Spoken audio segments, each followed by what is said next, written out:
topdi. Pas beradi. Birga bir ketdi. Endi nima bo'larki? Maroshichdan aqlli uzatma, Alisher Odilovdan dubl va raqamlarida o'zi gollarini qayd etib qo'yapti.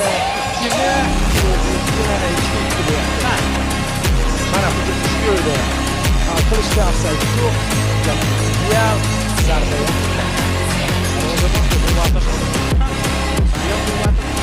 ojiz qoldi bu zarba oldida.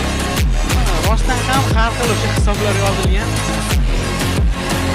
Raqamlar yozilgan. Hozir uchun olmasa tayyorlab qo'yishdi.